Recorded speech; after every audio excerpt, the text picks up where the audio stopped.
Merci beaucoup, frère Parker. Bonsoir, mes amis. C'est un plaisir d'être ici ce soir. Encore une fois, je suppose que vous en avez assez d'être assis là, à m'écouter. Et j'étais tellement fatigué, enroué, un peu roué, après avoir prêché de toutes mes forces. Tout à l'heure, je parlais à frère Parker, qui est là. Je lui disais que je crois que ceci, c'est l'une des meilleures séries de réunions auxquelles le Seigneur m'a permis de prendre part depuis un bon bout de temps. Il n'y a pas eu beaucoup de monde, vous savez ce que je veux dire, mais il n'y a pas eu tellement de monde. Ils n'ont pas été très nombreux à y assister, mais en termes de qualité, c'était merveilleux. Quant à la foi, on aurait dit que tout pouvait arriver. J'aime ce genre de réunion où on a l'impression que tout peut arriver à tout moment. J'aime cela. Je suis sûr que les résultats seront durables et qu'ils seront visibles. J'admire vraiment votre patience à tous, que vous puissiez rester assis là, à m'écouter prêcher pendant des heures, puis revenir le soir suivant. Vous pouvez vraiment en supporter beaucoup, voyez. Alors je sais que vous avez beaucoup de patience. Donc je tiens à dire, au nom de tous, que nous te sommes reconnaissants, frère Thomas. Les mots me manquent pour exprimer mes sentiments à l'égard de frère Thomas. Je pensais le connaître, mais je le confondais avec quelqu'un d'autre.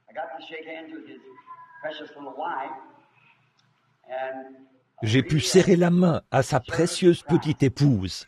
Ce sont vraiment des serviteurs de Christ. Et j'espère vraiment, si Dieu le veut, que nos chemins se croiseront encore de nombreuses fois dans cette vie. Si j'étais vous et que je vivais dans les parages, c'est son église que je fréquenterais. Donc, j'aime un homme qui...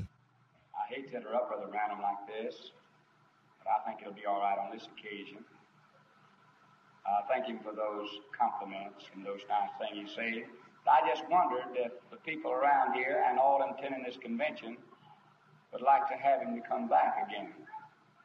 What about that, huh? Everybody knows. In fact, would you like him to come back next June? And just sit with us? If you do, stand to your feet. Come on. Merci. Thank you. All right. Merci. Thank you very much. That's really nice. Thank you, Brother Parker. Merci beaucoup. C'est vraiment gentil. Merci, frère Parker. Je suis tellement... Il me disait que toutes les dépenses ont été payées et tout. Nous vous sommes reconnaissants pour votre belle collaboration, votre aide, parce que, vous savez, organiser ces conventions coûte cher. Donc, tout a déjà été payé. C'est très bien. Nous en sommes vraiment reconnaissants. Tous les frais encourus et même au-delà. Le Seigneur a accordé le salut, la guérison, tous ces produits, et nous sommes donc vraiment heureux de voir ceci. J'ai un pincement au cœur de savoir que cette série de réunions est sur le point de se terminer. Mais elles reviendront bien plus tard, dans le futur, nous verrons les résultats. Maintenant, nous voulons remercier tout le monde une fois de plus. Je veux le faire pour les petits cadeaux que vous m'avez envoyés ces jours-ci. Ça me touche vraiment beaucoup. Alors, nous allons maintenant rendre visite à frère Bigby, en Caroline du Sud, à Columbus, en Caroline du Sud. Nous devons être là-bas demain soir et mardi soir, chez frère Bigby. Puis nous irons sur la côte ouest. Je veux vous demander, puis de là, je pense bien, après que nous aurons terminé la campagne là-bas, je veux aller en Afrique, en Australie, en Nouvelle-Zélande et un peu partout là-bas. Puis solliciter vos prières pour moi, afin que Dieu me vienne en aide. Merci beaucoup. Nous sommes très reconnaissants pour tout. Je le dis pour moi-même et pour les gens qui sont ici et qui viennent du tabernacle. Je suis avec quelques-uns de nos administrateurs sont ici, des diacres, et quelques-uns de mes amis de là-bas.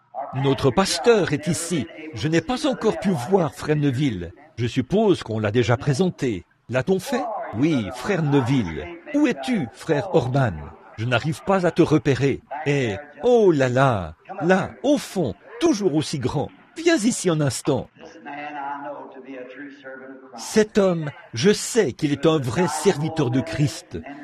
C'était un méthodiste pur et dur. Puis, il a reçu le Saint-Esprit. Maintenant, c'est un méthodiste rempli du Saint-Esprit. Voici notre précieux pasteur. Je veux te serrer la main, Frère Neville. Merci, il y a des places. Je connais Frère Neville depuis des années, et aussi sa charmante petite épouse, avant même qu'il soit marié. Depuis toutes ces années que je le connais, il n'a pas du tout changé, si ce n'est qu'il est monté plus haut en Dieu. C'est tout, mais c'est quelqu'un sur qui on peut compter. Nous l'aimons, là, en tant que pasteur. Il remplit cette fonction depuis des années, et nous espérons qu'il y restera jusqu'à ce que Jésus revienne, si telle est la volonté du Seigneur. Frère Neville, voudrais-tu dire un mot à l'auditoire? Good man of God that's been my privilege to associate with for this 10 years. I don't know whether I've made a good Gehazi or not, but I've tried to carry the staff for this man of God. He's more than a friend to me. He's been, as it were, a father in the gospel for me also, even though I exceed him a few years in age. But yet I'm so delighted also to be in this meeting. Something got a hold of me down here in Southern Pines that I like this place real well. And I've enjoyed it immensely. I know that God had a hand in my being able to come here and be with Brother Branham in this meeting. Well, I've been delighted so much in being here that things have just worked out so convenient and so wonderful that I just can't praise the Lord enough tonight for all of this. But above all, I said when I came here, there is one thing that highlights the whole meeting for me, and that's this Word of God. Amen. I wouldn't, if I never see a person healed, if I never see anybody pray for the sick, if God just continues to give me His Word, there's delight that fills my soul and comes from the bottom of my feet to the top of my head. This Word of the Lord. And amen. I'm delighted that God has blessed this, our God's servant and prophet, and I felt the blessing come off of him onto me. So I'm glad I got to be here. I hope you all felt the same thing that I have in these services. God has really blessed His servant down here at this place. Is the reason I know that He expressed it a while ago. And great and mighty things that we have in faith tonight.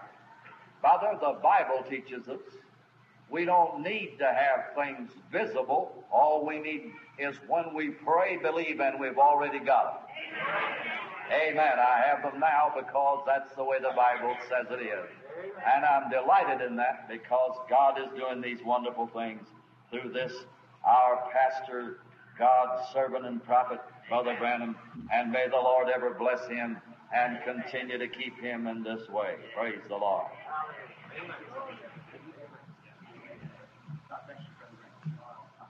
De tout notre cœur. Que Dieu te bénisse, Frère Neville. Bon, vous savez, quand on va à un pique-nique, si quelqu'un avait planté un petit arbre quelque part, eh bien on ne sait pas s'il est encore là ou pas, vous voyez, parce que ça a simplement été placé là, planté, ou quelque chose comme ça. Mais quand on sait qu'il y a là un vieux chêne, qui est resté bien vigoureux, on peut très bien envisager d'aller sous cet arbre se reposer. Ça, c'est Frère Neville, toujours égal à lui-même. Il continue d'aller de l'avant. Donc, j'en suis vraiment heureux. Nous avons un autre frère ici, un petit pasteur de l'une des églises sœurs de notre église, là-bas. S'il ne s'avance pas, j'aimerais qu'il se lève. C'est frère Junior Jackson, un autre méthodiste rempli du Saint-Esprit. Junior Jackson, où es-tu? Frère Junior Jackson, un méthodiste rempli du Saint-Esprit. Le voici, juste ici, frère Jackson.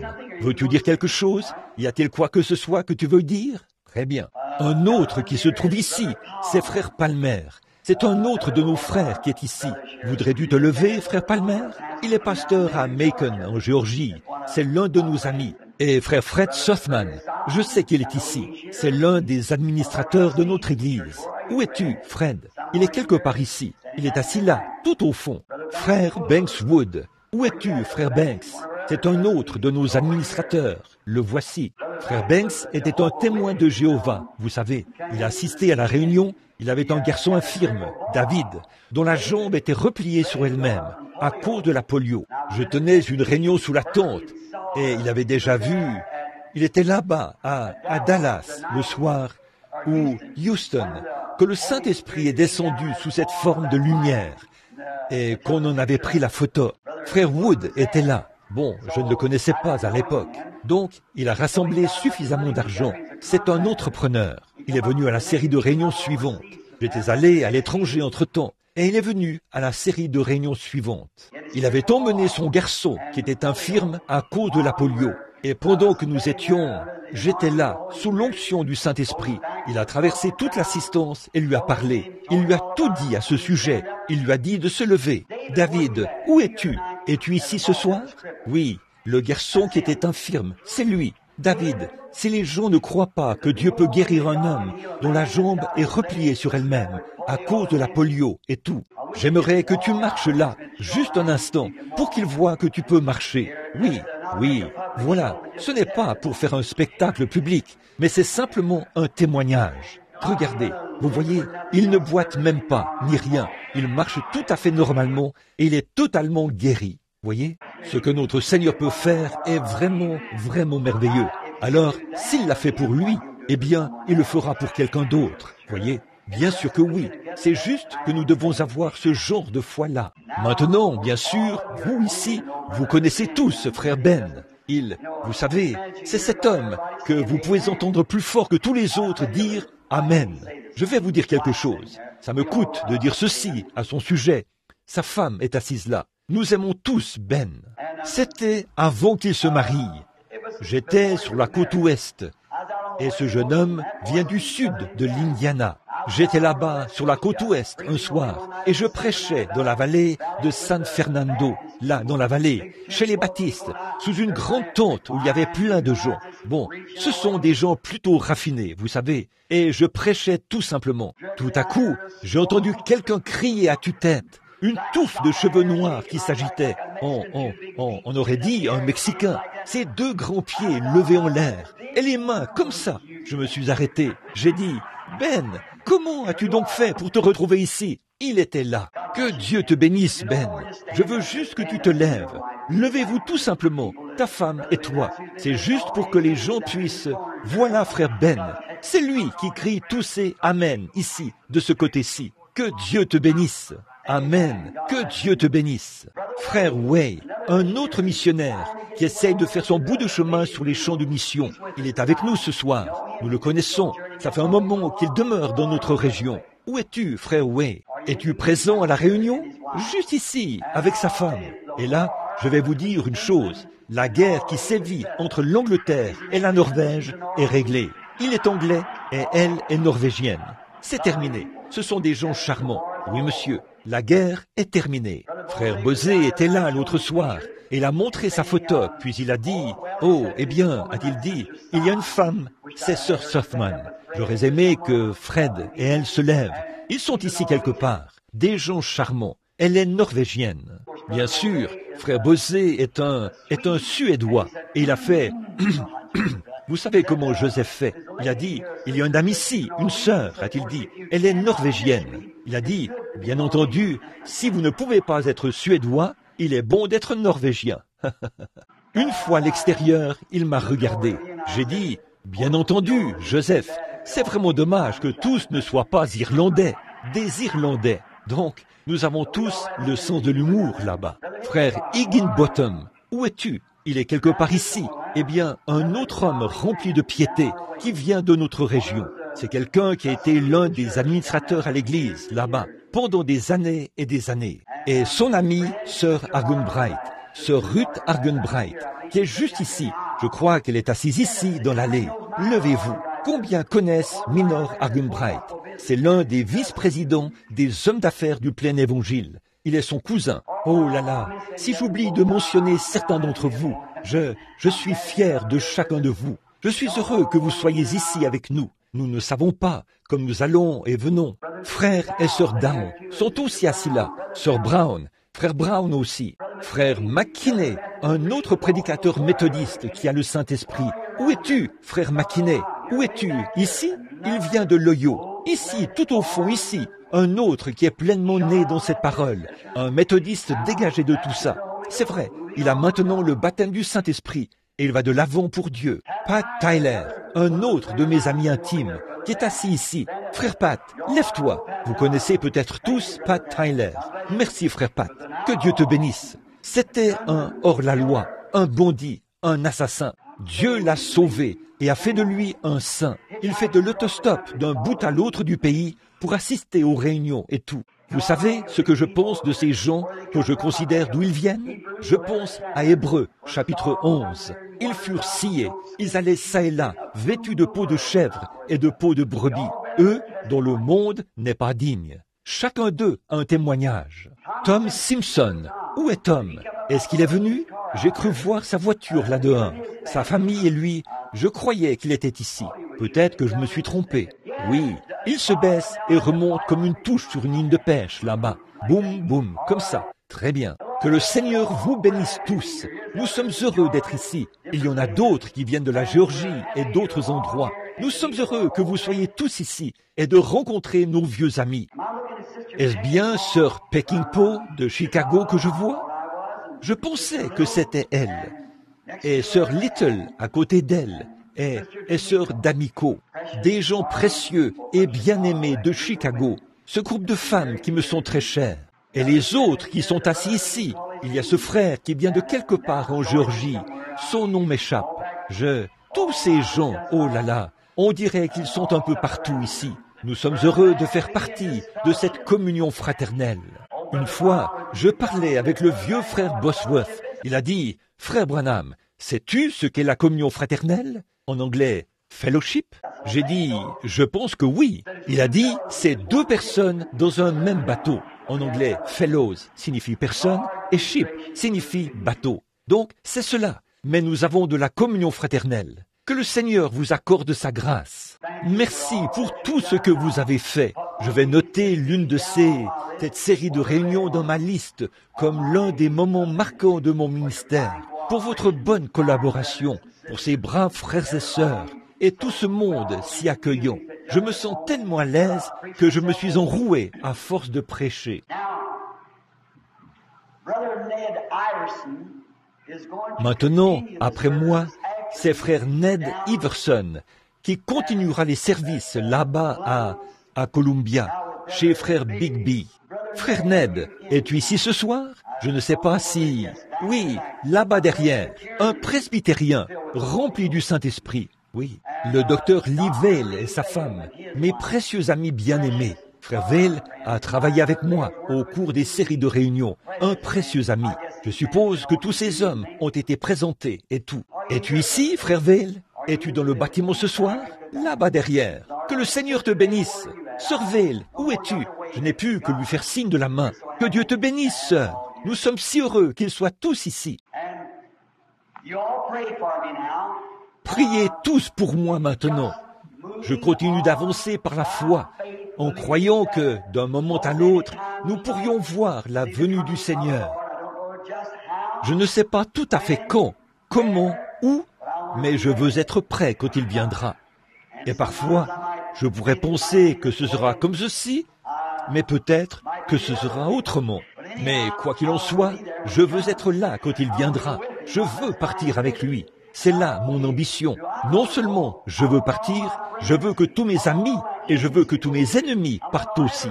Je veux que tout le monde parte. J'ai eu une petite vision où je ne veux pas appeler cela un ravissement. Je n'avais jamais eu une vision comme celle-là. Je me tenais là-haut en train de regarder. Je me suis retourné pour me regarder. Ça s'est passé récemment. Beaucoup d'entre vous l'ont lu dans les magazines et tout. Mes amis, vous ne pouvez pas vous permettre de manquer ça. Ne le faites surtout pas.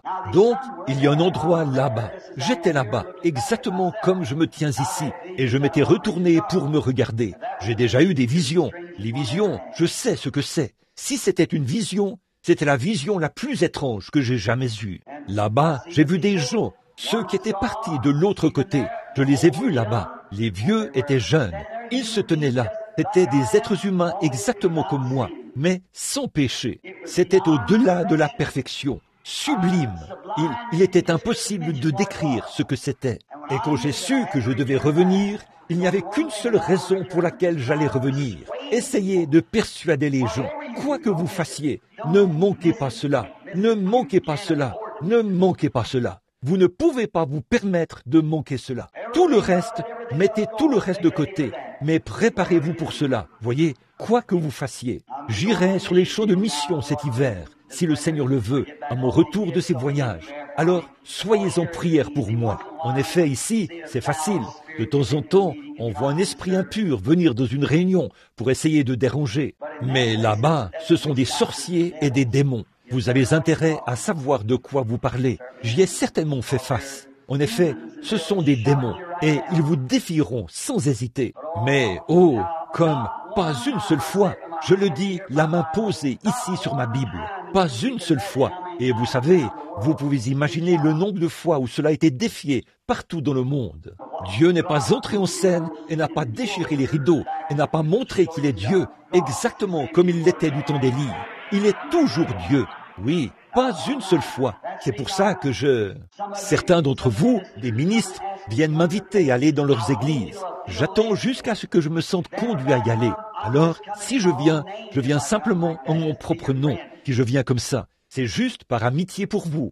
Mais quand je me sens conduit à venir, là, je peux venir au nom du Seigneur Jésus. Dès que je pose les pieds hors de l'avion, cela m'appartient. Amen. Je prends le contrôle de tout cela au nom de Jésus-Christ. À ce moment-là, vous le rencontrerez là-bas, parce que vous êtes l'ambassadeur de Dieu à ce moment-là. Mais là, quand une église vous envoie, ou qu'un ami vous demande de venir, ou quelque chose comme ça, là, vous y allez encore juste en présumant. Oh, présumez. Je suppose que vous en avez assez d'écouter ce sujet. Maintenant, prenons notre bonne vieille Bible. Mais avant de le faire, prions. Vous voyez, nous parlons et tout. Maintenant, concentrons nos pensées sur lui pendant les prochaines minutes. Notre Père Céleste, nous étions en train de remercier les gens de leur gentillesse et de leur bienveillance.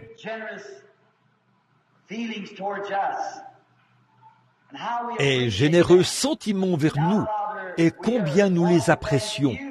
Et maintenant, Père, nous voulons te remercier avant tout, car c'est toi qui as fait ceci, Seigneur.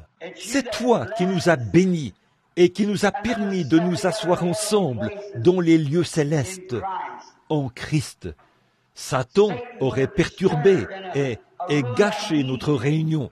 Mais tu nous as tant aimés que tu nous as tous permis de nous rassembler pour communier autour de la parole. Nous en sommes tellement reconnaissants, ô Dieu, même si je suis un peu enroué à cause d'une voix fatiguée. Seigneur, j'ai vraiment passé des moments merveilleux, alors que je ressentais ton esprit bénir mon âme.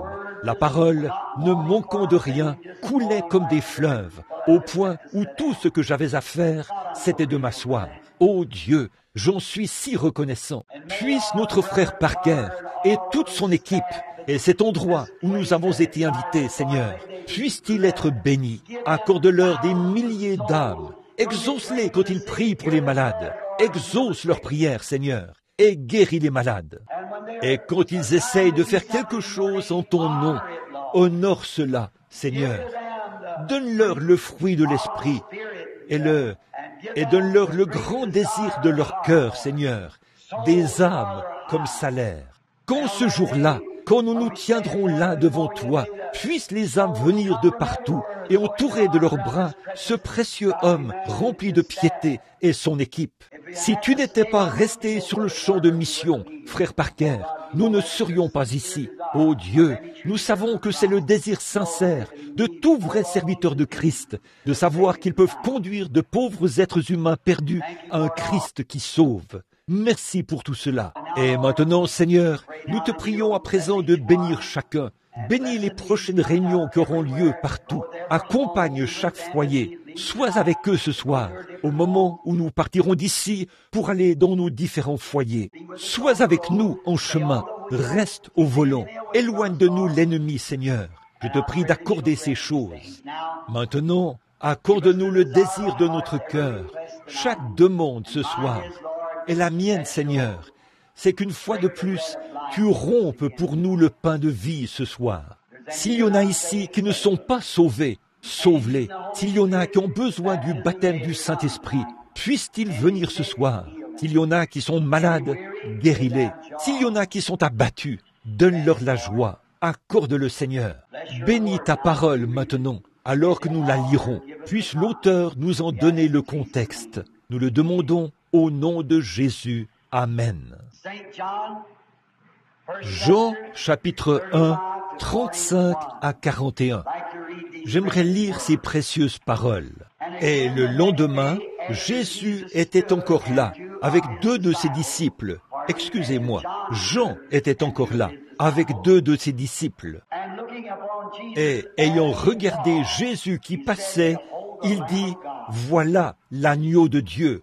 Et 2 disciples, les 2 disciples l'entendirent prononcer ces paroles, et ils suivirent Jésus.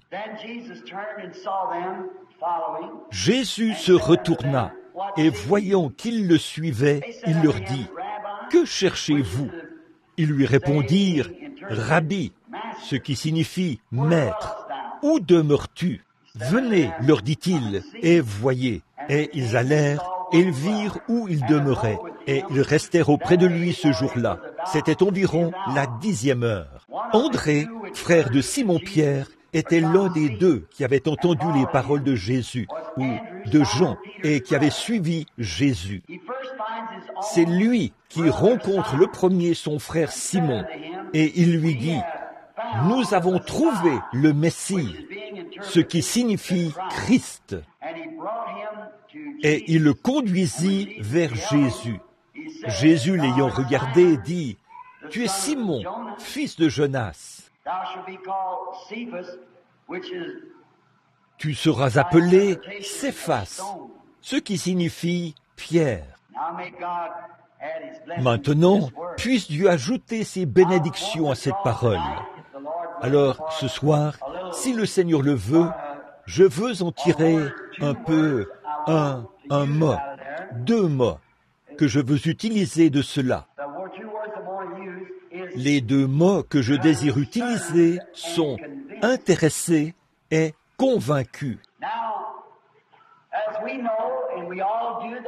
Bon, comme nous le savons, c'est évident pour nous tous que nous assistons maintenant à un grand refroidissement dans toutes les nations.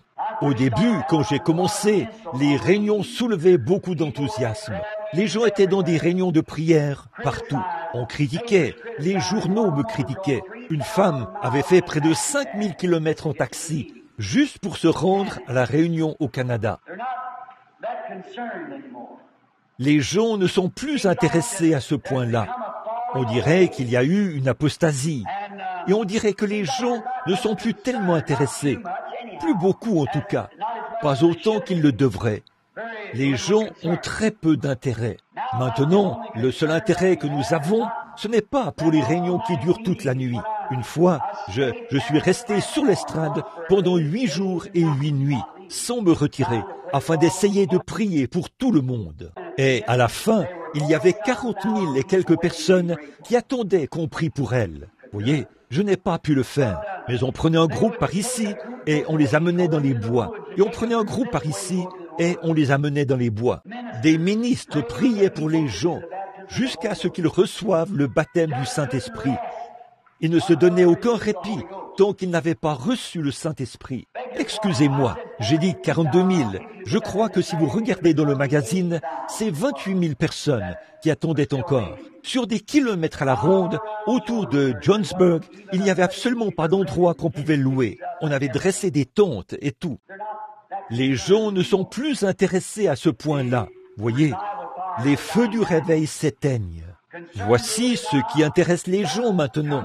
Venez juste adhérer à l'Église. Ou, ce qui intéresse vraiment, c'est soutenir un programme évangélique à la radio ou une émission de télévision où on fait une sorte de spectacle. Pour la bonne cause, bien sûr, certainement. De grands bâtiments, on construit de grandes écoles et tout, comme ça. On dirait que c'est là où il y a de l'intérêt maintenant. Les gens ont en quelque sorte perdu la vision de la prière, de la détermination, comme ils l'avaient autrefois. Il s'est passé quelque chose. J'aimerais bien savoir ce qui s'est passé. Et maintenant, ils ne semblent pas être intéressés par... On peut visiter telle église ou faire un appel à l'autel. Autrefois, les gens se précipitaient à l'autel. J'ai connu l'époque où, pendant que je prêchais, avant même que je puisse terminer ma prédication, l'autel et les allées étaient remplis de gens. J'ai connu l'époque où le Saint-Esprit se déplaçait dans l'auditoire et faisait des prédictions et disait quelque chose à quelqu'un. Et les gens étaient étonnés et s'évanouissaient dans leur siège. Il y a quelque chose qui cloche quelque part. Ils continuent de faire la même chose. C'est toujours le même évangile. Je n'ai pas du tout changé depuis que j'ai commencé. J'ai commencé uniquement avec la parole de Dieu toute nue et je m'en suis tenu strictement à cela depuis lors. Ça fait 32 ans que je suis derrière la chair et je n'ai jamais rien retiré ni changé quoi que ce soit. Je continue d'exprimer les choses exactement comme quand j'ai commencé. Je ne peux pas me rétracter. C'est la parole de Dieu. Et si je le dis exactement comme c'est dit ici, la prochaine fois, je devrais dire la même chose. Parce qu'ici, c'est écrit comme ça, ici, voyez. Donc, je ne peux rien faire d'autre à ce sujet. Et le Saint-Esprit fait encore la même chose. Donc, mais on dirait que les gens n'ont pas assez d'intérêt. Maintenant, je me demande pourquoi n'y a-t-il plus d'intérêt comme autrefois?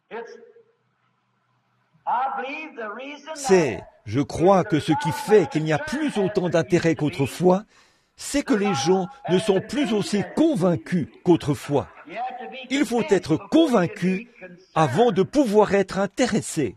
Ils ne sont pas intéressés. Les gens utilisent leur temps maintenant, au lieu de faire de l'évangélisation et d'essayer de faire quelque chose, tout le monde veut construire une très grande école ou un grand quelque chose où ils peuvent enseigner et faire en sorte que les prédicateurs adoptent de meilleures manières derrière la chair et ainsi de suite. Vous savez ce que je crois? Je crois que les gens ne sont pas convaincus que Jésus revient bientôt. Je ne crois pas qu'ils sont convaincus qu'il reviendra dans cet âge-ci. Et je crois que c'est pour ça qu'ils ne sont pas intéressés, parce qu'ils ne sont pas pleinement convaincus. C'est vrai.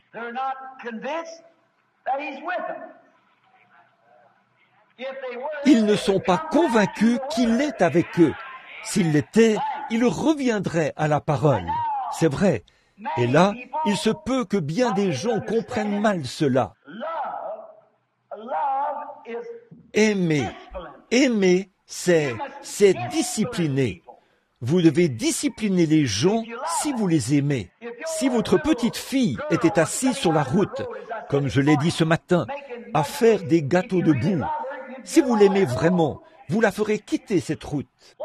Qu'en serait-il si votre femme disait « Jean un tel, peu importe votre nom, vous savez, vous la laisseriez sortir avec un autre homme, parce que vous diriez « Que son petit cœur soit béni, c'est ce qu'elle veut.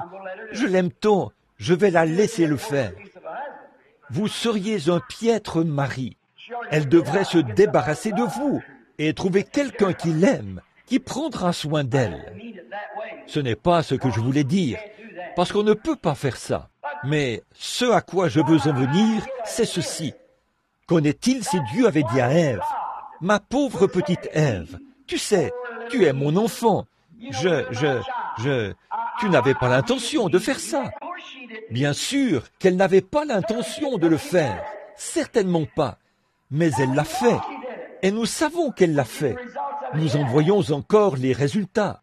Mais voyez-vous, il l'aimait, et il fallait qu'il tienne sa parole envers elle. Et il faut que Dieu tienne sa parole envers nous. Donc, il faut que nous obéissions à sa parole. Et quand nous obéissons à sa parole, et que là, nous le voyons confirmer ce qu'il a dit qu'il ferait, alors nous sommes convaincus, c'est vrai, que la parole est vraie. Eh bien, quand nous voyons, nous apportons, il n'y a pas longtemps, ce grand évangéliste a eu affaire à un Mahométan. Vous l'avez lu dans le journal, comme moi.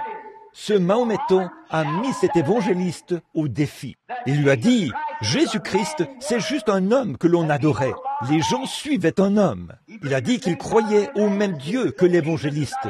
Mais il a dit, Jésus n'est pas son fils. C'est juste une adoration faite de main d'homme. Et il a mis l'évangéliste au défi. Il lui a dit, la Bible dit que les œuvres qu'il a faites, Christ, ses disciples feront la même chose. Il a dit, bon, je ferai venir 30 malades, et vous ferez venir 30 malades aussi, et je guérirai autant de malades que vous. Voyez? Et l'évangéliste a fui. Il a pris la poudre d'escampette. Si j'avais été cet évangéliste, je crois que si je n'avais pas eu assez de foi pour le faire, je n'aurais jamais laissé cet incroyant se tenir là. J'aurais dit, je connais l'un des nôtres qui a la foi pour le faire. Pourquoi? Vous devez premièrement être convaincu que c'est Dieu. Ensuite, vous savez où vous vous tenez. C'est vrai. Soyez premièrement convaincus. Ensuite, vous serez intéressés. Bien que les gens prétendent que Dieu est avec eux, ils sont. Ce n'est pas tout. Maman avait l'habitude de dire, les actions parlent plus fort que les paroles. Certainement, vous devez agir là-dessus, croire cela, être convaincu, et ensuite, vous serez intéressés. Jésus a dit, si tu m'aimes, paie mes brebis. Bon, c'est là que je pense que nous avons beaucoup échoué. C'est de paître ces brebis. Si tu m'aimes, paie mes brebis. Aujourd'hui, c'est presque ton mes brebis. On les amène là où on les dépouille de tout ce qu'ils ont et on leur demande de s'engager à donner leur maison, toute leur pension de vieillesse et tout le reste. Vous parlez d'une tonte. Jésus n'a jamais dit cela. Ce matin, frère Parker a dit, Dieu aime son peuple. Il aime ses brebis. Il a dit, paie-les. Et les brebis doivent avoir de la nourriture de brebis. Il n'a jamais dit, instruis mes brebis. Il a dit, paie-les, non pas les instruire. Paie-les. Donne-leur de la nourriture de brebis. La nourriture de brebis, qu'est-ce que c'est? Le pain de vie. Jésus est le pain de vie. L'évangile, la vérité. Prêchez-le sans faire de compromis. Alors vous savez que quand vous aurez à répondre de leur âme au jour du jugement, en tant que ministre de l'Évangile, vous pourrez vous tenir là et dire, c'est ce qui était écrit dans la parole. Nourris-les de la vérité. Paie mes brebis. Quant à Jean, il était vraiment intéressé, puisqu'il savait que le Messie viendrait dans son âge. Jean-Baptiste le savait. Alors il savait que le Messie viendrait dans l'âge où il vivait. Mais quand il est sorti du désert, il n'a pas fondé d'école. Il n'a pas fondé d'université. Il n'a pas fondé d'organisation.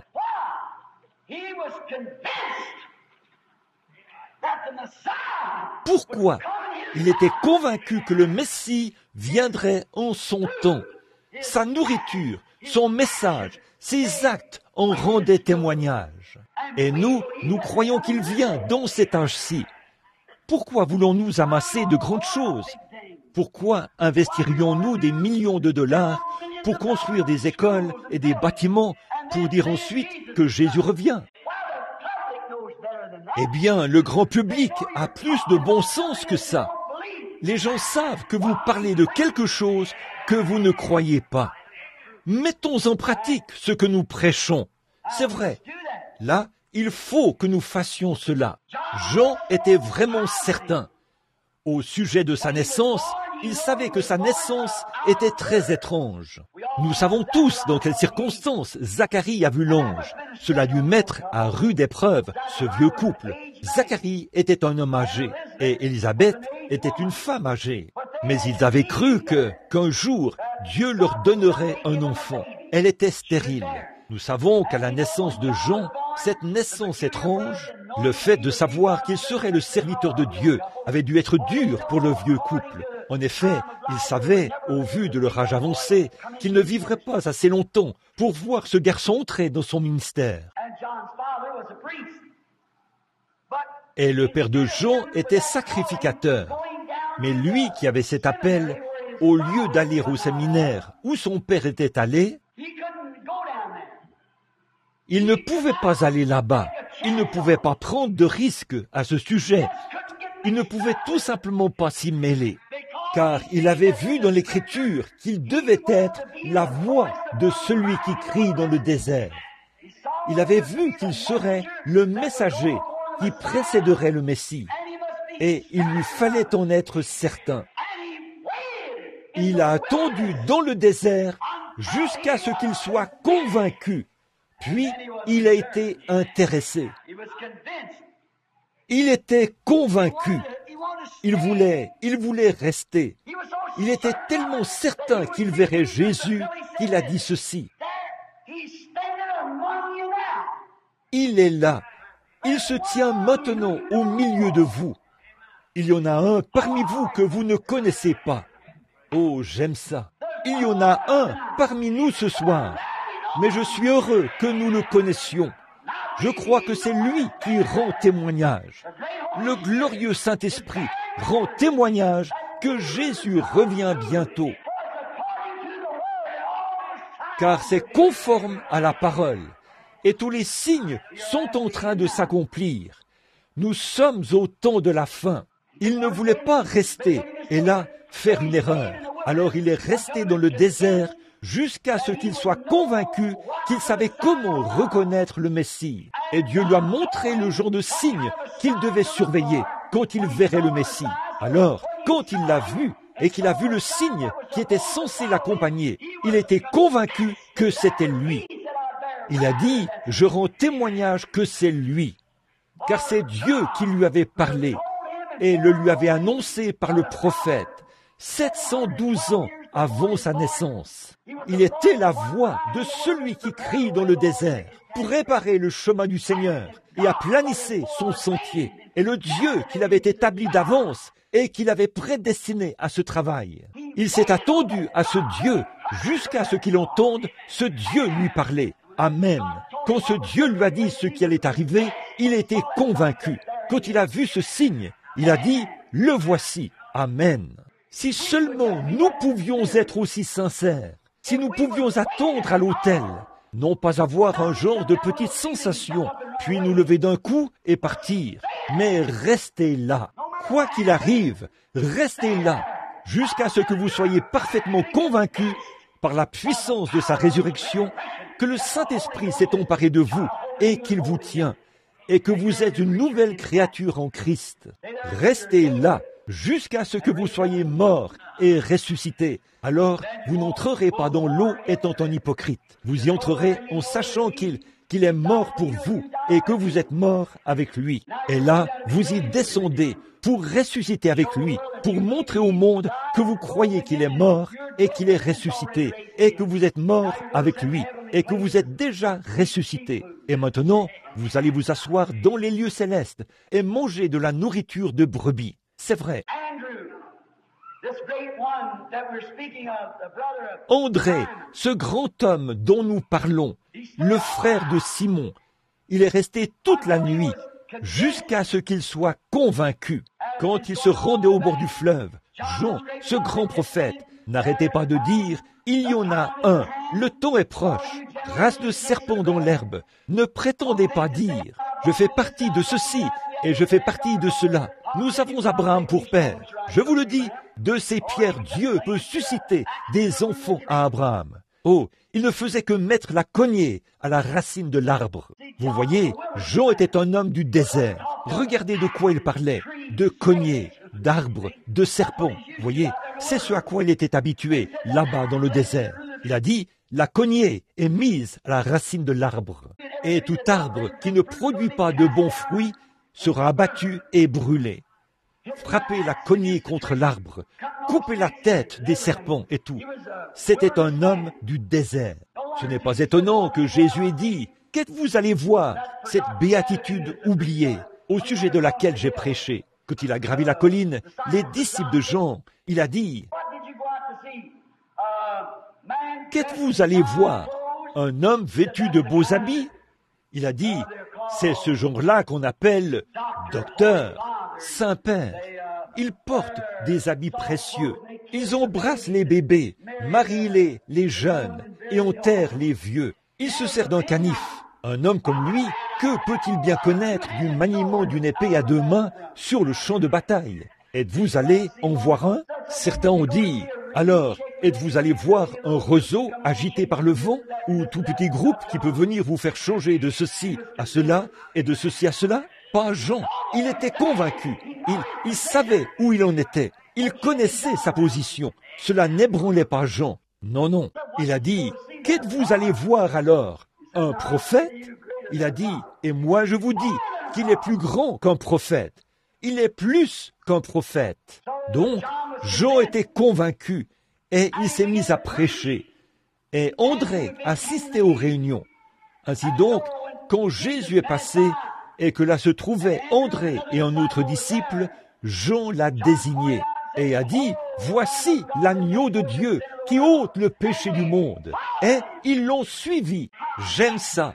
J'aimerais que ma prédication ait autant d'impact. Lorsque je dirais, « Voici l'agneau de Dieu qui ôte le péché du monde », tout le monde se mettrait à le suivre. Oh là là, laissez-moi. Où est-ce que je peux le trouver, frère Branham? Je peux vous le montrer.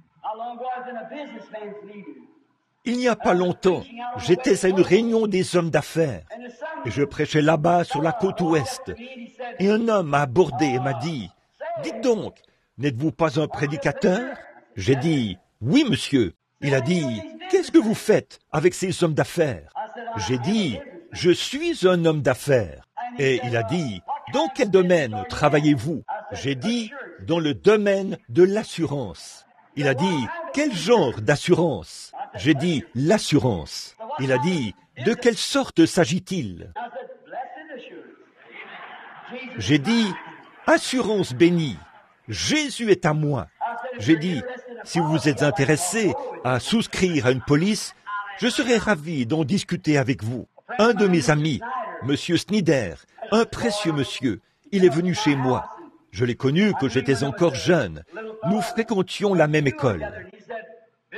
Il m'a dit, « Billy, j'aimerais te vendre des assurances. » Eh bien, une fois, on m'a un peu floué au sujet des assurances. Et je n'ai plus jamais souscrit à cela. Alors il a dit, j'ai dit, « Wilmer, j'aimerais bien, je t'aime bien, mais, ai-je dit, j'ai déjà l'assurance. » Il a dit, « Oh, oui ?» Ma femme m'a regardé comme si j'étais un hypocrite. Elle savait que je n'avais pas de police d'assurance, mais j'avais dit « l'assurance ». Voyez? Il a dit, « Oh, je suis désolé, Billy. » Il a dit, « C'est avec quelle compagnie ?»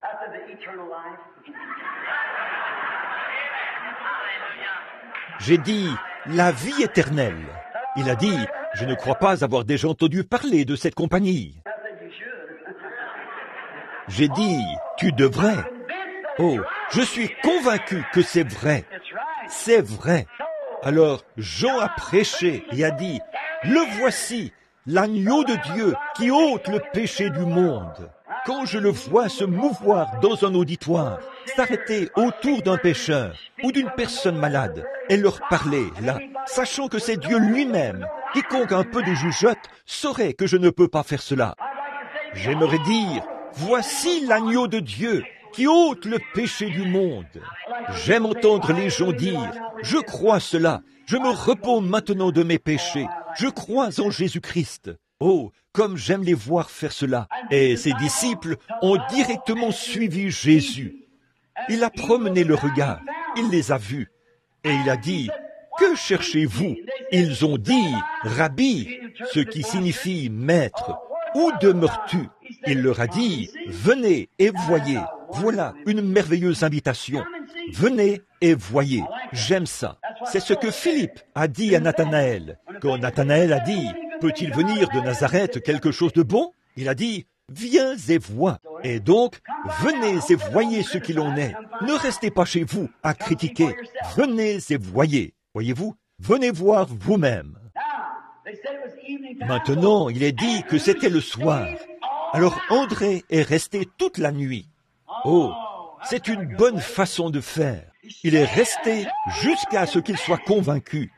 Au vu de ce que cet homme lui avait dit ce soir-là, ce qu'il lui avait dit ou ce qu'il avait fait. Quelque chose avait complètement convaincu André qu'il était le Messie. J'imagine que très tôt le lendemain matin, il a pris son manteau et son chapeau et est descendu au fleuve, parce que Pierre était censé y être pour pêcher. Il lui a dit, « Viens voir celui que nous avons trouvé, c'est le Messie. » Il était convaincu.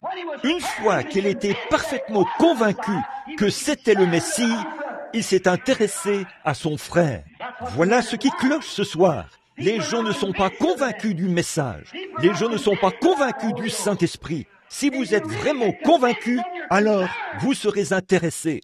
Vous ferez tout votre possible pour faire tout ce que vous avez à faire à ce sujet. Vous dites, eh bien, frère Branham, je ne suis pas prédicateur. Eh bien, vous aussi, vous pouvez faire quelque chose. Je me souviens d'une fois où j'avais une réunion. Il y avait un fermier qui avait été sauvé et qui avait été rempli du Saint-Esprit. Tout ce qu'il avait, c'était son expérience et un camion. Mais il y a transporté tant de gens pour les emmener à la réunion que 30 autres personnes ont été remplies du Saint-Esprit avant. Pourquoi? Il était convaincu. Une fois qu'il était convaincu, il a été intéressé. Sa petite fille a été guérie. Tous les soirs, nous avions des malades, un camion rempli de malades. Il les amenait de partout. 30 personnes ont reçu le Saint-Esprit. Vous voyez, il était convaincu que c'était vrai, alors il s'est intéressé à quelqu'un d'autre. Et si nous sommes convaincus que Jésus revient bientôt, nous nous intéresserons aux gens qui sont perdus. Nous ferons tout notre possible pour répandre l'Évangile. Un soir, Jacob a passé toute la nuit à lutter. Ce prince qui luttait, il avait lutté toute la nuit. Il avait esquivé Ésaü ici et là. Il avait une peur bleue de lui. Il a appris qu'Ésaü venait. Il a fait passer le torrent à sa femme. Il a traversé de l'autre côté et s'est agenouillé. Vous savez, Dieu est descendu et s'est emparé de Jacob. Et ils ont lutté toute la nuit. Donc, au début, il n'était pas entièrement convaincu. Mais une fois que Dieu en a eu terminé avec lui, il était convaincu. Oui, il est resté et a tenu bon jusqu'à ce qu'il soit convaincu que c'était Dieu. Frère, après cela, il n'avait plus peur d'Ésaü. Il avait traversé le fleuve et il était faible et boitait. On aurait dit que c'était le pire moment pour lui. Il était plus faible que jamais. Il était infirme et tout. Mais Ésaü lui a dit, « Veux-tu que j'envoie une armée pour t'aider ?» Il a dit, « Je n'ai même pas besoin d'aide. » Pourquoi? Il était convaincu que le Dieu auquel il s'était accroché était capable de prendre soin de lui. Alléluia! Si seulement les gens pouvaient faire ça. Si vous pouvez être convaincu que le Dieu qui s'empare de vous secoue votre cœur et fait de vous une nouvelle créature en Jésus-Christ. Que la maladie, la mort ou quoi que ce soit d'autre survienne, vous êtes convaincu qu'il est capable de prendre bien soin de vous. Certainement. Amen. J'aime ça. Shamgar, le jeune homme dont nous avons parlé l'autre soir, il s'intéressait à sa famille. Oui, il savait qu'ils avaient faim. Et 1 millier de Philistins sont arrivés. Je crois 600 et quelques. Je crois que 600 d'entre eux sont arrivés par la route. Des hommes armés. Il s'intéressait à sa famille parce qu'ils allaient mourir de faim cet hiver-là. Mais il est resté là à réfléchir et à étudier. Que pouvait-il faire? Il est resté là jusqu'à ce qu'il soit convaincu que Dieu tient sa promesse. Maintenant, regardez ce qu'il a peut-être pensé. Bon, voici mon père Abraham, dont je porte dans ma chair la marque de la circoncision. Parce que je crois qu'Abraham était un homme de Dieu. Il était convaincu. Il a quitté sa maison. Il a quitté tout ce qu'il avait pour servir Dieu. Et ce jour-là, sur la montagne, quand il a offert le bélier à la place d'Isaac, Dieu a dit à Abraham, Parce que tu as fait cela, ta postérité possédera la porte de l'ennemi. C'est vrai, ta postérité, Abraham, je te le promets, je le jure. Alléluia. Oh là là. Maintenant, je me sens religieux. Je le jure. Abraham, ta postérité possédera la porte de son ennemi.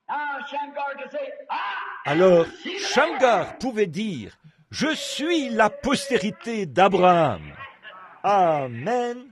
Et si Shamgar, qui était la postérité naturelle d'Abraham, pouvait penser ainsi, qu'en est-il de ce soir, nous qui sommes la postérité royale d'Abraham? Oh! Vous pensez que je suis fou? Peut-être que je le suis. Laissez-moi tranquille. Je me sens mieux comme ça que quand je pensais autrement. Oui, la postérité royale d'Abraham. L'Église est la postérité royale promise. Et si la postérité naturelle pouvait faire preuve de tant de courage, qu'en serait-il de la postérité royale, avec la présence du Saint-Esprit qui oint partout et qui se manifeste? Gloire!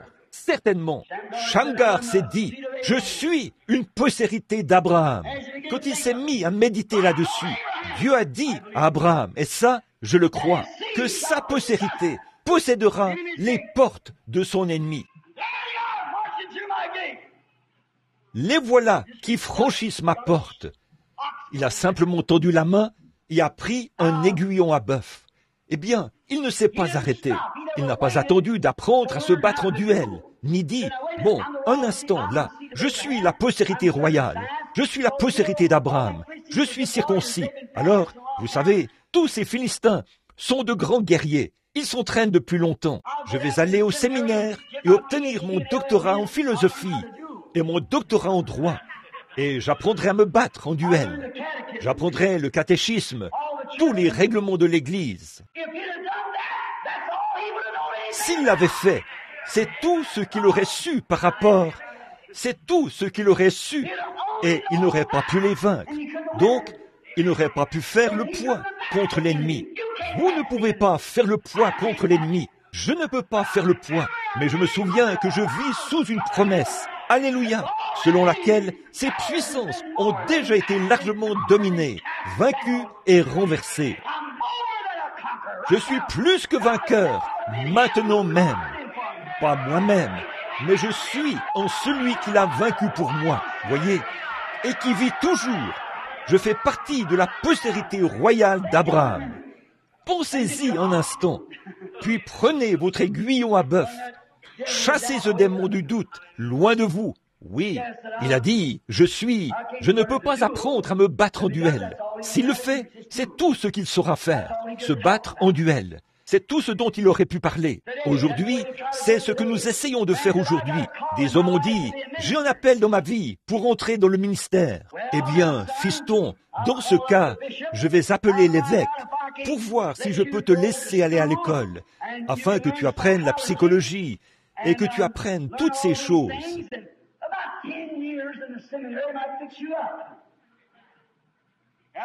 Une dizaine d'années au séminaire pourrait t'y préparer. Ça le fera certainement. Ça le préparera de sorte qu'il ne puisse plus jamais se relever. Comme c'est différent aujourd'hui, la manière dont on envoie un ministre, en comparaison de ce que c'était dans l'Église primitive.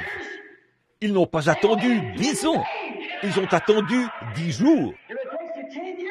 S'il vous faut 10 ans pour être convaincus, ils ont été convaincus en 10 jours.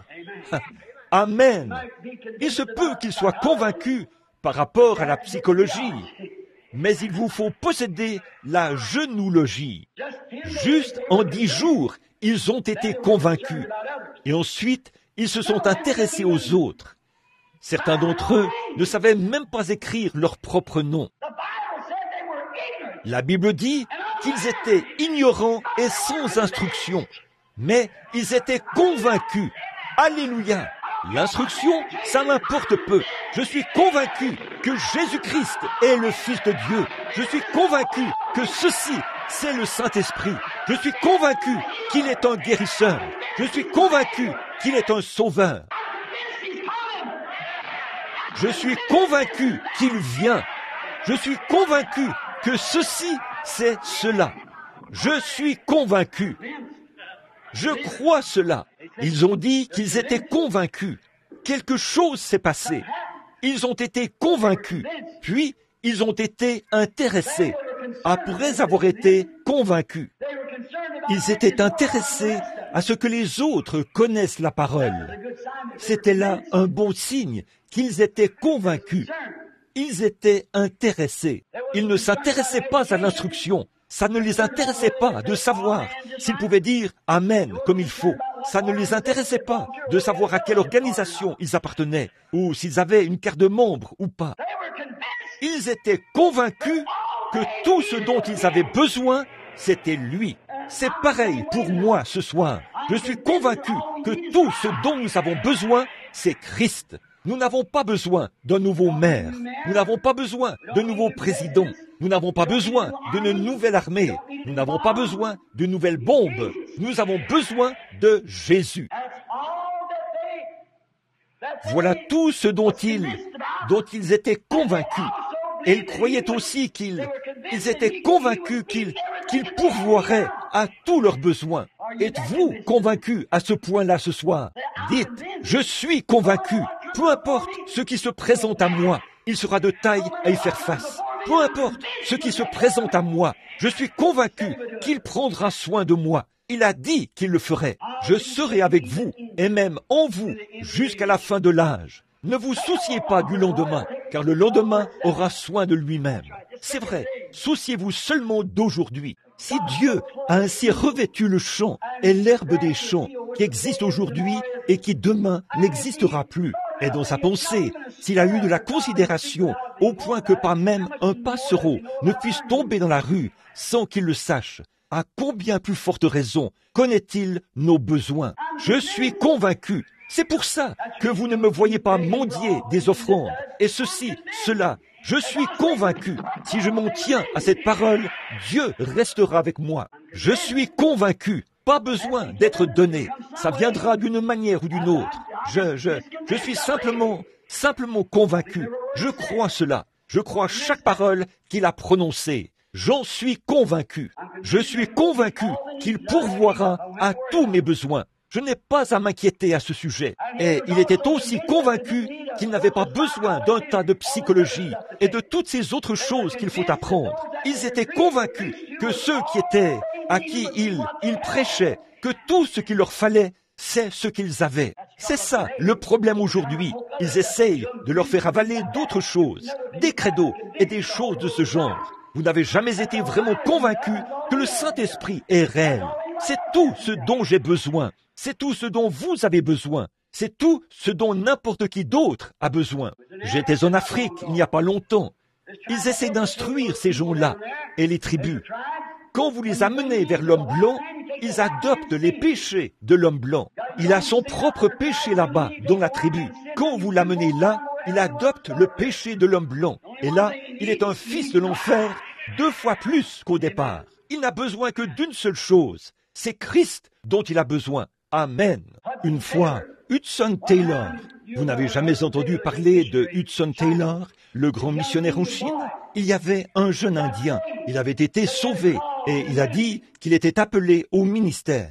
Il est venu voir Monsieur Taylor pour lui parler. Il lui a dit, « Monsieur Taylor, devrais-je faire 4 ans d'études en psychologie et d'autres choses qu'il devrait faire? Et combien de temps me faudra-t-il pour obtenir ma licence en lettres? » Monsieur Taylor lui a répondu, il a dit, « Fiston, ne brûle pas la chandelle à moitié avant de commencer. » Non, c'est aussi ce que je pense. N'attendez pas que la chandelle soit consumée à moitié et qu'une sorte d'instruction soit injectée en vous, une sorte de liquide d'embaumement.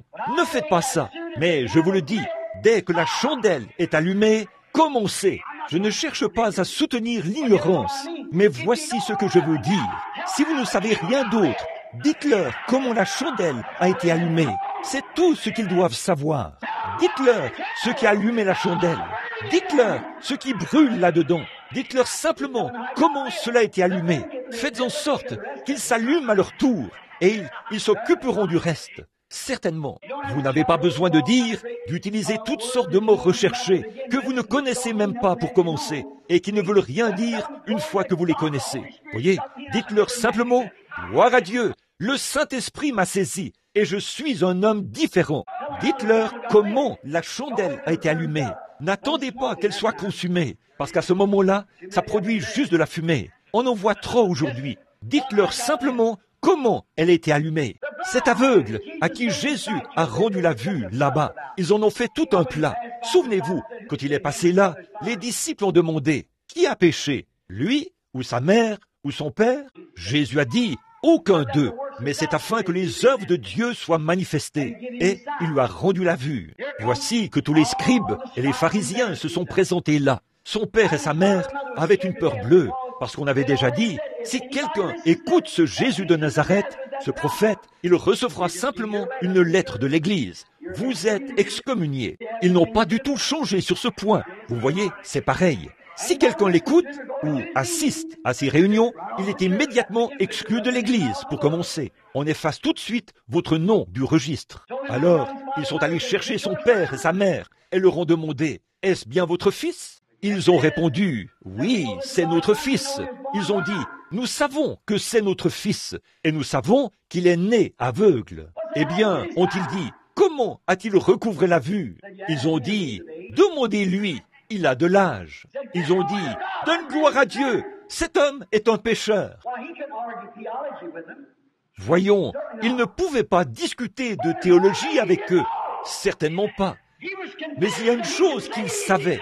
Il était convaincu qu'il voyait. Il a dit, s'il est un pécheur ou pas, je ne sais pas. Je ne sais pas de quelle école il est sorti, ni rien à ce sujet. Mais voici un bon argument que j'ai. C'est que j'étais aveugle et je suis convaincu que je peux voir. Parce qu'il m'a dit que c'était possible et je l'ai écouté. Alléluia! C'est pareil pour moi. Autrefois, j'étais aveugle, mais maintenant, je vois. Autrefois, je ne pouvais pas voir ceci. J'étais un pécheur. Il m'a ouvert les yeux. Autrefois, j'étais aveugle. Maintenant, je vois. Il avait un bon argument, certainement, à tel point qu'ils n'ont pas pu trouver d'argument en retour. Pourquoi? Il était convaincu qu'il voyait. Il était convaincu que... Il a dit, c'est bizarre ça. Vous vous présentez tous ici comme des chefs religieux de la nation. Et vous dites que vous ne savez pas d'où vient cet homme. Et pourtant, il a accompli sur moi un miracle qui ne s'est jamais produit dans le monde. C'est étrange, ça. Frère, je crois que c'est un assez bon théologien, là. Pourquoi? Il était convaincu. Il y a quelque chose qui l'avait convaincu. Il était aveugle et là, il voyait. David, lorsqu'il est venu vers l'armée de Saül, alors que Goliath était dans le camp d'en face, David était le plus petit de tous. Goliath était le plus grand. C'est Saül qui aurait davantage fait le poids contre lui. Saül mesurait environ 2 mètres, je suppose, ou plus, peut-être 2,50 mètres. Il dépassait d'une tête tous les hommes de son armée. David était le plus petit de tous ces gens, et il était le seul qui n'avait pas reçu de formation. Mais frère, il était convaincu. Voir. Voyez, j'aime l'aspect que j'ai. Remarquez, il n'avait pas reçu de formation, il n'avait pas de lance, il ne savait rien de tout cela, et il n'était qu'un petit bout d'homme au teint rosé. Mais il était convaincu, et il s'intéressait à une armée qui se donnait le nom de l'armée du Dieu vivant. Il était convaincu que le Dieu qui lui était venu en aide, alors qu'il se servait d'une fronde pour tuer un lion et un ours, pouvait certainement terrasser ce Philistin incirconcis. Il était convaincu, puis il s'est intéressé à l'armée. Peu importe combien il avait, si vous êtes convaincu, alors vous êtes intéressé. Mais vous devez d'abord être convaincu. Donc, il était convaincu. Je me souviens d'un soir, il faisait très chaud, il y avait beaucoup de frayeur. Il allait à la guerre. Oh, ses probabilités de réussite étaient très faibles.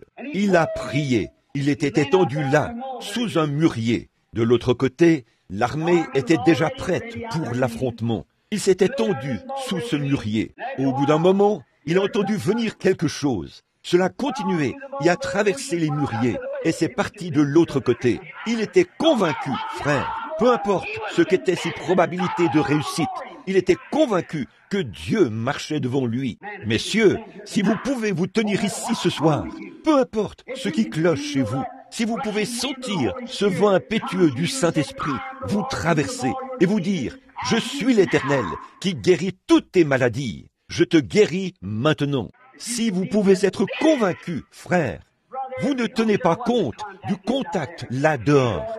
Vous savez déjà que ça va arriver. Certainement, il était convaincu, puis il était intéressé. Samson se tenait devant les Philistins. Il n'avait qu'une mâchoire de mulet à la main. Il n'était même pas armé. Mais il était convaincu que le Dieu qui l'avait suscité était capable de tuer ces Philistins avec cette mâchoire de mulet. Et il en a tué 1000. Le prophète fugitif, Moïse, quand Moïse a été convaincu que c'était Dieu qui se trouvait dans ce buisson. Vous savez, Moïse n'avait jamais eu d'expérience avec Dieu. Il était bourré de théologie. Mais il s'était enfui. Mais quand il était convaincu que c'est Dieu qui se trouvait dans le buisson, car la voix qui avait parlé à partir du buisson lui avait cité l'Écriture, et il était convaincu que c'était Dieu. Et Dieu a dit, « Je serai avec toi ». Vous savez, il avait perdu tout intérêt quant au fardeau de l'Égypte. Ça faisait 40 ans qu'il était là-bas, et ses esclaves étaient au loin. Mais une fois qu'il était convaincu que c'était la volonté de Dieu de les délivrer, il était intéressé dès le lendemain. Voilà qu'il s'est mis à descendre la route. Pouvez-vous imaginer la scène? Là, Séphora, assise sur un mulet, le petit Gershom sur sa hanche. Un homme de 80 ans, la barbe pendait comme ceci, le crâne chauve qui brillait au soleil, un bâton tordu à la main. Il criait « Alléluia, je descends en Égypte pour prendre le contrôle ». Oui, cela peut vous faire agir bizarrement. Cela l'a peut-être fait agir bizarrement, mais il était convaincu. Pourquoi? Je vais y aller avec toi, Moïse. Je vais prendre ce bâton qui est dans ta main et je vais délivrer mon peuple. Or, ce petit bâton tordu ne payait pas de mine. Mais frère, il était convaincu parce que la parole de Dieu y était attachée. Quand vous êtes certain que la parole de Dieu est avec vous et en vous, vous pouvez être convaincus. Les enfants hébreux, ils étaient convaincus qu'il était capable de tenir sa parole. Oui, aussi longtemps qu'ils s'en tiendraient à cela. Dieu leur avait dit de ne pas se prosterner devant des idoles. C'est exactement ce que Dieu voulait dire. Et ils étaient certains que s'ils ne se prosternaient pas devant cette idole, Dieu était capable de tenir sa parole. Ils étaient convaincus qu'il le ferait. Et alors, une fois qu'ils ont été convaincus de s'en tenir à sa parole, Dieu a été intéressé à prendre position pour eux. Une fois que vous êtes convaincus que ceci, c'est la parole de Dieu, Dieu est intéressé à se servir de cela pour prendre soin de vous. On l'essaye sur les champs de mission, à l'étranger et partout, quand on est convaincu que c'est vrai. Mais vous devez être convaincus. Ensuite, Dieu s'intéressera à vous.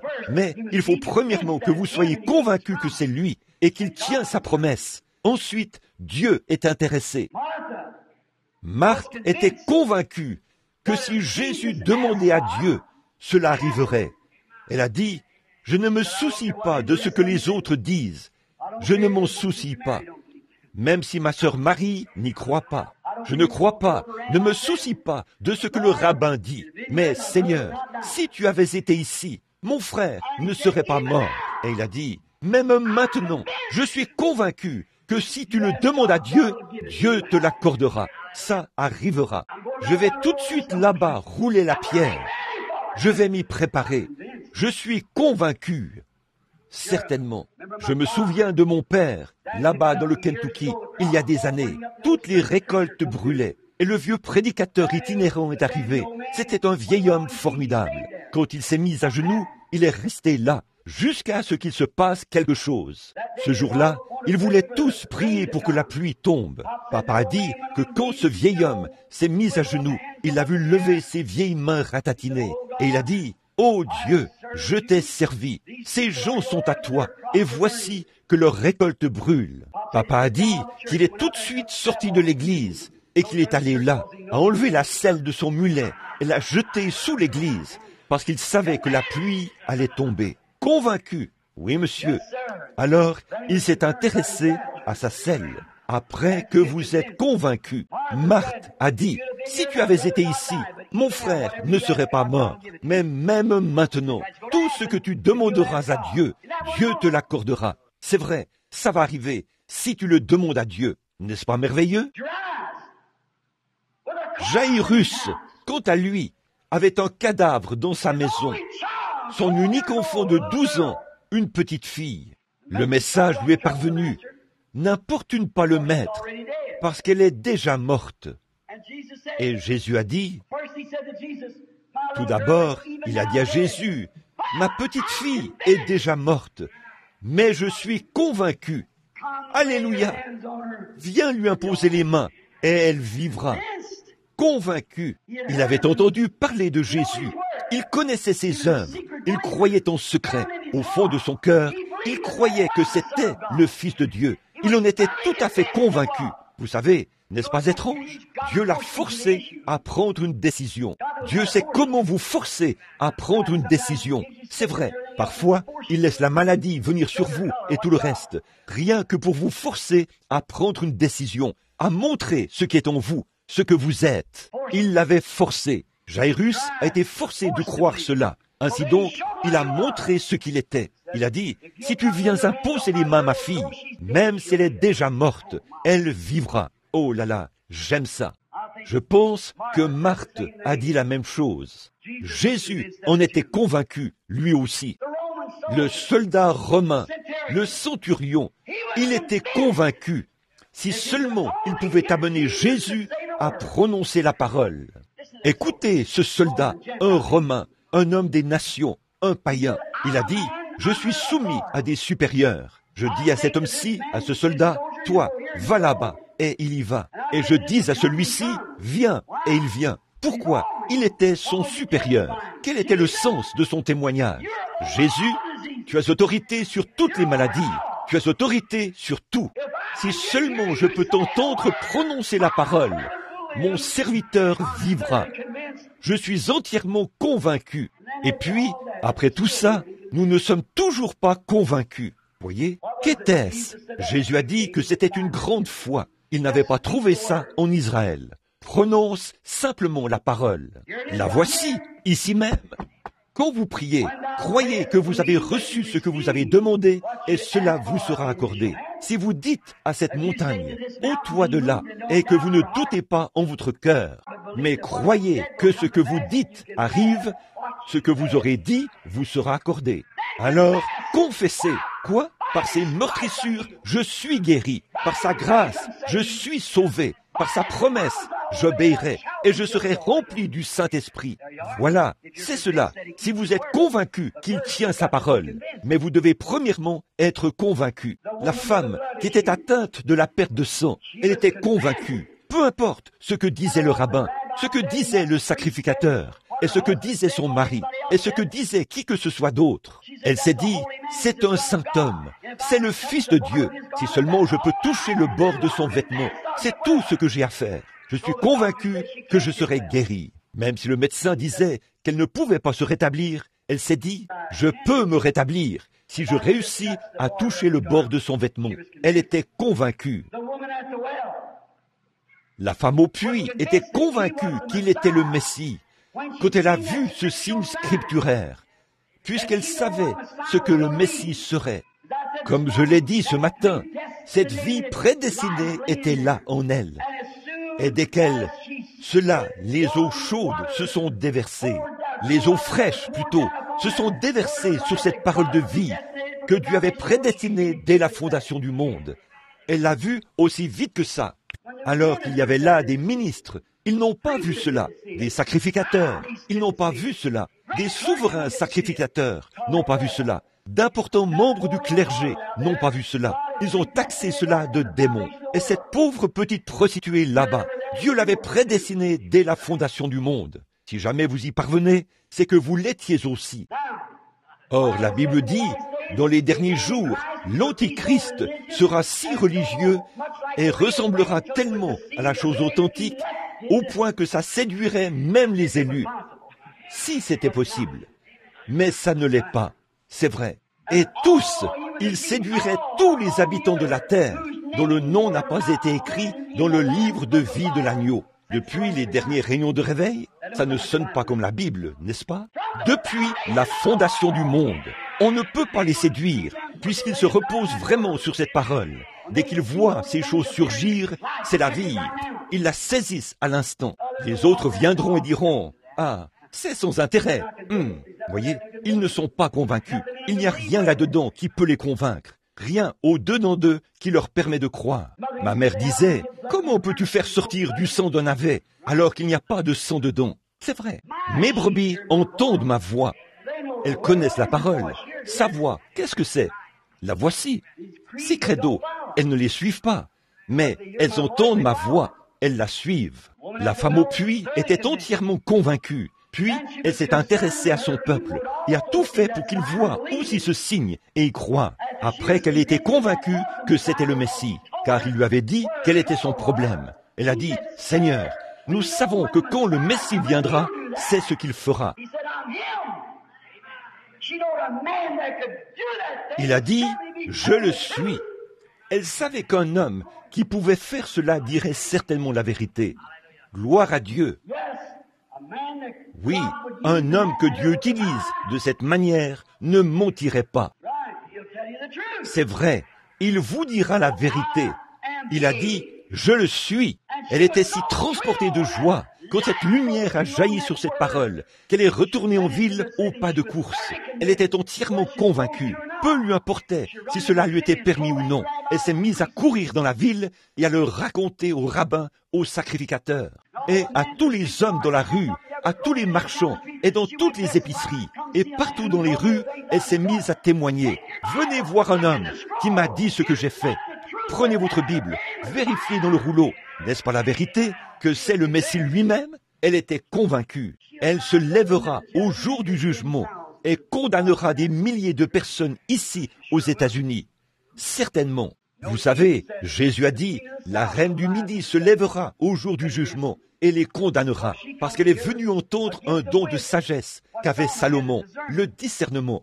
Et il a dit, il y a ici plus que Salomon. Certainement. Mais les gens ne croyaient toujours pas en lui. Certainement. Elle était convaincue. Elle voulait que son peuple soit convaincu. Voyez, après avoir été convaincue, elle s'est intéressée à son peuple. Elle savait que c'était le Messie.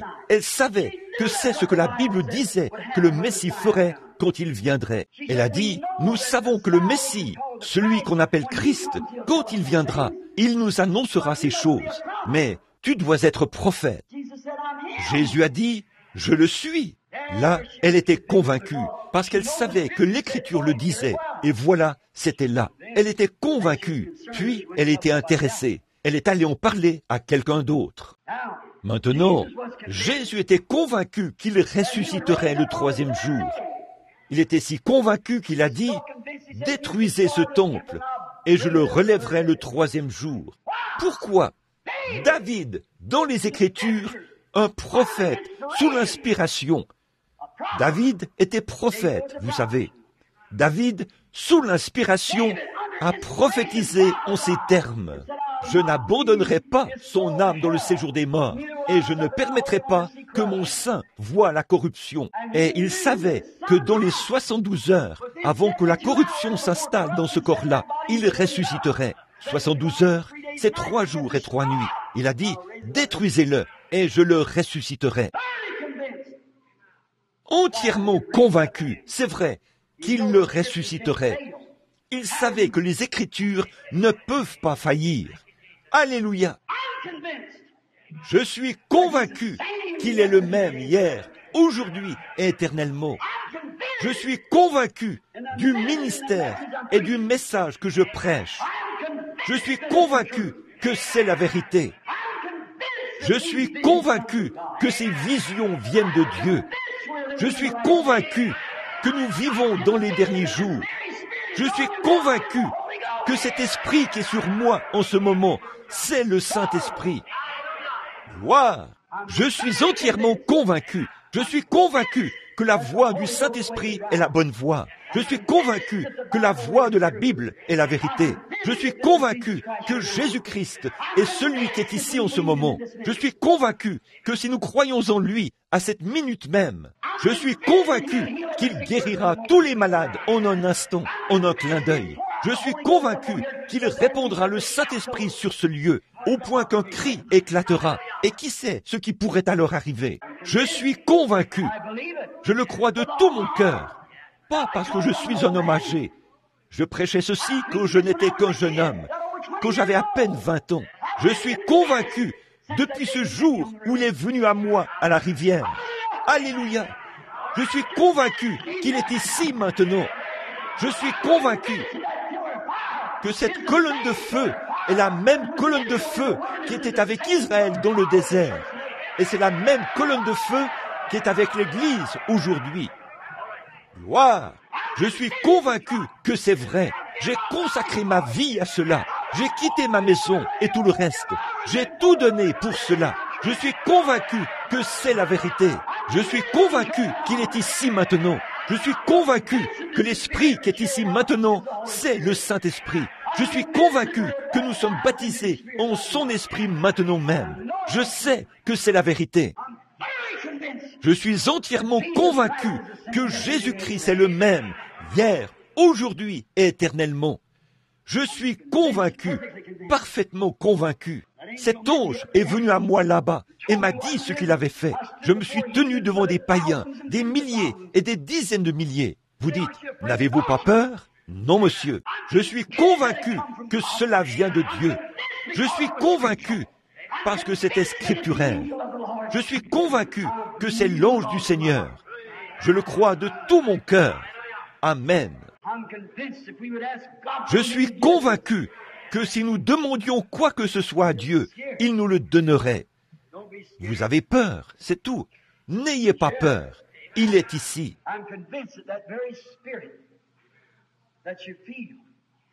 Je suis convaincu que cet esprit même que vous ressentez, ce Saint-Esprit qui agit en nous, je suis convaincu que c'est Christ. Amen.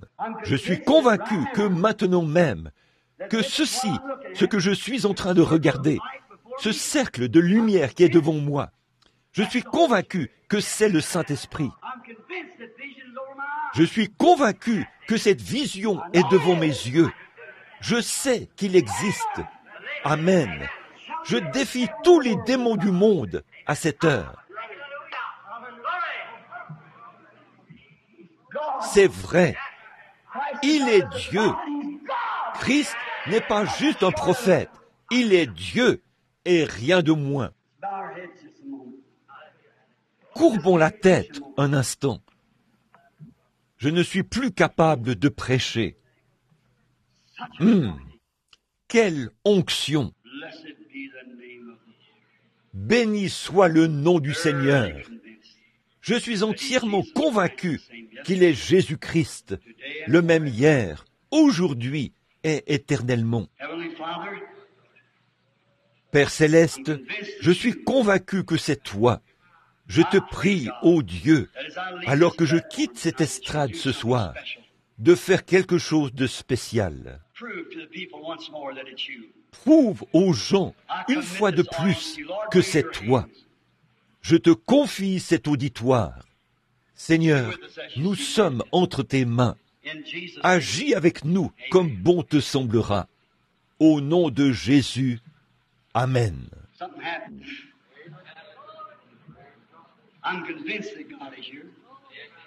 Il s'est passé quelque chose.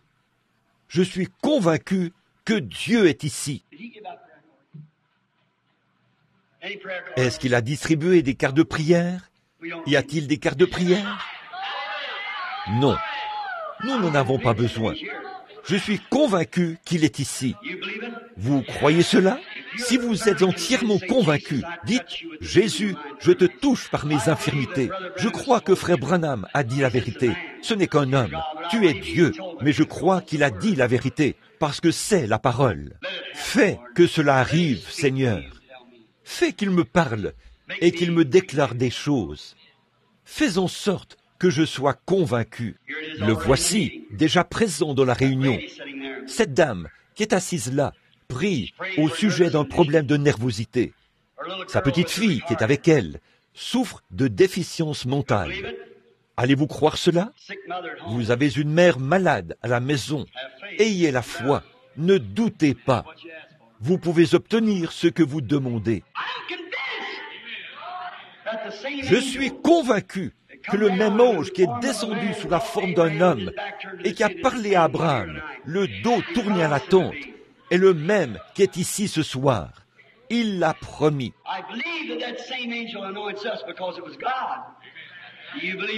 Je crois que ce même ange nous oint parce que c'était Dieu. Croyez-vous cela? Très bien. Sarah, ici quelque part, parlez à Dieu. Je suis convaincu, sœur. Je suis convaincu, frère. Je sais que c'est la vérité. Certainement. Il y a une dame qui est assise derrière moi. Elle souffre du cœur. Elle est assise juste derrière moi. Je ne la connais pas. Elle se tient devant moi.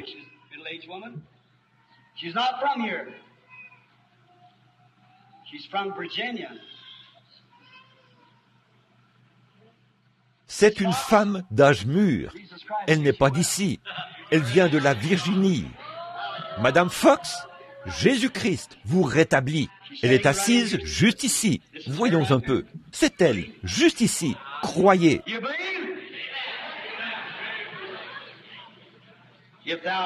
Croyez-vous? Si tu peux croire, tout est possible. Qu'en pensez-vous, madame? Vous et moi, sommes-nous des inconnus l'un pour l'autre? Vous croyez que je suis son prophète? Vous croyez? Vous avez des problèmes à la tête. C'est vrai. Vous vous appelez Madame Mort. Si c'est vrai, levez la main. Rentrez chez vous. Soyez guéris.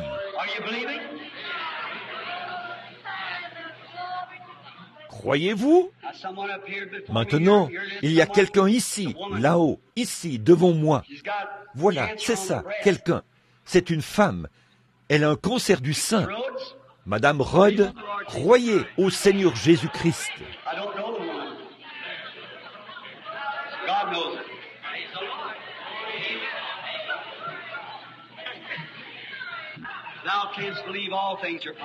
Je ne connais pas cette femme. Dieu la connaît. Si tu peux croire, tout est possible. C'est vrai.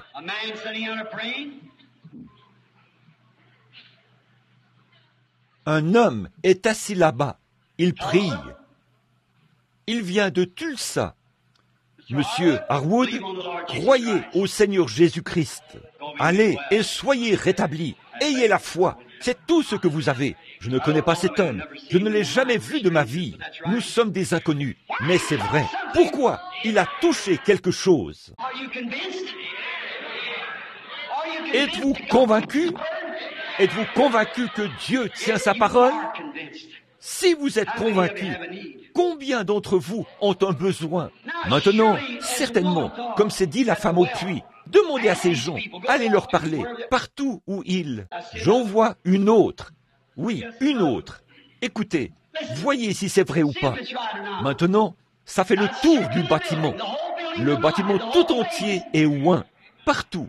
Je suis convaincu que la présence de Jésus-Christ va guérir chaque personne qui se trouve ici. Êtes-vous convaincu de la même chose? Êtes-vous convaincu que je vous dis la vérité? Dieu confirme-t-il que je vous dis la vérité? Alors, je vous ordonne de vous lever et d'accepter votre guérison au nom de Jésus-Christ. Si vous êtes convaincu, levez les mains vers lui et donnez-lui la louange. Père Céleste, Saint-Esprit, remplis ce bâtiment. Ils sont convaincus que Satan est vaincu.